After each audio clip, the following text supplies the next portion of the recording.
मी त्या बुद्धाला शरण जाते, दुःखाच्या धम्माशी माझी प्रीती जडावी, मी त्या धम्माला शरण जाते, संघाच्या संगतीत माझी संगत वाढावी, मी त्या संघाला शरण जाते, भीमाच्या पुण्याईने आज तुमची सेवा घडावी, मी त्या भीमाला शरण जाते. आणि म्हणून मायान पित्याच्या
वाद्य चालू असताना माझा आवाज त्यांच्यापर्यंत पोहोचला पाहिजे, मी काय म्हणत आहे त्यांना समजलं पाहिजे असा आवाज ठेवा, जास्त नका वाढवा. त्यांचा 60-70 असेल तर माझा 80-90 जास्त ठेवा, कारण भीमाला वंदना मा रमाला वंदना. आम्ही वंदन का करतो? या देशामध्ये परदेशामध्ये सुद्धा बाबासाहेबांची जयंती साजरी केली जाते, पण आई रमाई एकमेव अशी स्त्री आहे ज्यांची 128 देशामध्ये जयंती साजरी केली जाते. एवढी मोठी जयंती स्त्रियांमध्ये फक्त आई रमाईची होती. मग आम्ही का वंदन करतो महापुरुषांना? का वंदन करायचं?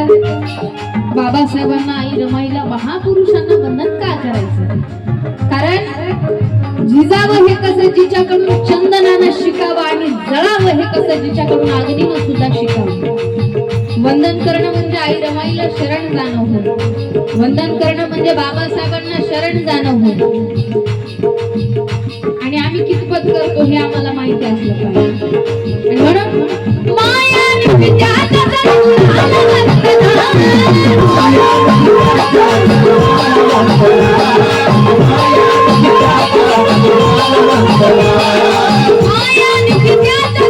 भीमाला वंदना, भीमाला वंदना, भीमाला वंदना.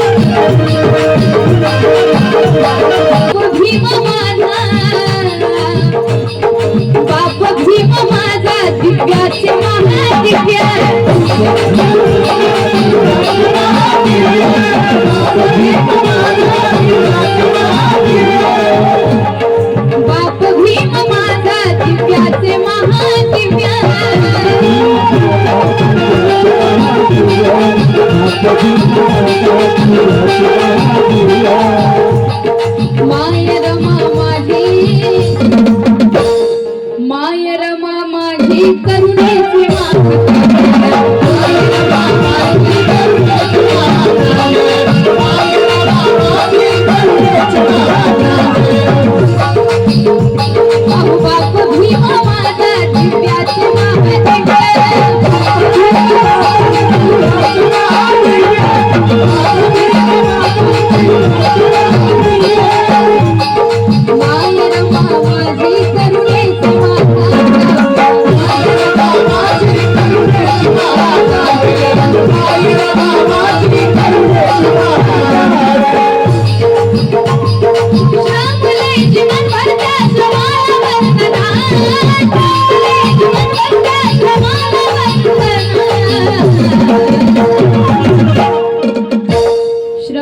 जीवनभर त्या श्रमाला वंदन.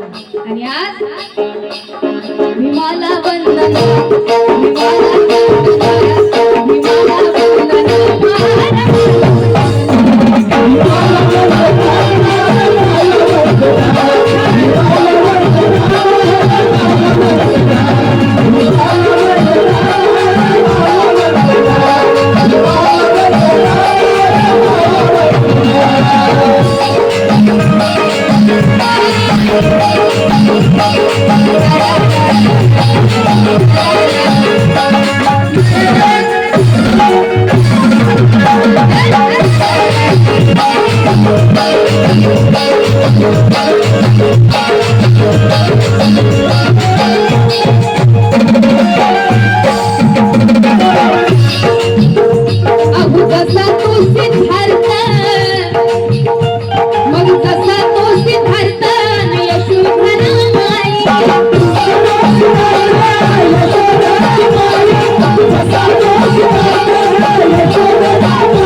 तसाच भीम माझा आणि माय माऊली रमाई.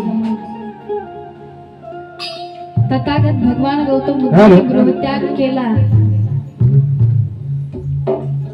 कारण दुःखाचं निवारण शोधण्यासाठी. कारण होतं रोहिणी नदीचं पाणी. तथागत भगवान गौतम बुद्धाने यशोधरेला सांगितलं की जेव्हा यशो, जेव्हा मला माझ्या प्रश्नाचे उत्तर मिळतील तेव्हा मी वापस येईल असं वचन दिलं होतं आणि यशोधरेने जाऊ दिलं होतं. तसंच समाजाला वर काढण्यासाठी आणि समाजाची परिस्थिती बदलण्यासाठी बाबासाहेबांनी शिक्षण घेण्यासाठी बाबासाहेब परदेशाला गेले आणि आई रमाईने जाऊ दिलं होतं. मग आम्ही जाऊ दे सांगता. त्यावेळी तथागत भगवान गौतम बुद्धांनी गृहत्याग केला. गृहत्याग केला म्हणजे काही एकच घर नव्हतं, 3 ऋतूचे 3 महाल होते, सुंदर अशी पत्नी, सुंदर राहुल नावाचं बाळ. एवढंच नाही तर करोडपती अब्जपती असलेले आई वडील सोडले. तथागत भगवान गौतम बुद्धांनी गृहत्याग केला. मग मला सांगा, आम्ही गृहत्याग करू शकतो का? गृहत्याग सोडून द्या. आमच्या बायकांना कार्यक्रम ऐकायला यायचा असेल किंवा कुणाच्या लग्नाला जायचं असेल तर येणं घराला कुलूप लावून जातात. घर सोडणं दूरची गोष्ट, कार्यक्रमाला जायचं असेल तर घराला कुलूप लावून जातात. कुलूप लावून सुद्धा काय काय बायकांचं मन समाधान होत नाही. त्या कुलपाला 3 वेळा ओढून बघतात, लागलं की नाही, लागलं की नाही, लागलं की नाही. मग आमच्या गृहत्याग होईल का? आम्ही काय सोडून जासान का? आम्ही समाज प्रबोधन करसान का? बिना कारण कोई किसी के विरुद्ध नहीं होता, जाति से कोई शुद्ध या अशुद्ध नहीं होता. कुछ तो कमी आई होगी उस धर्म ग्रंथ में, वरना महलों का राजा गौतम बुद्ध ना होता, गौतम बुद्ध ना होता.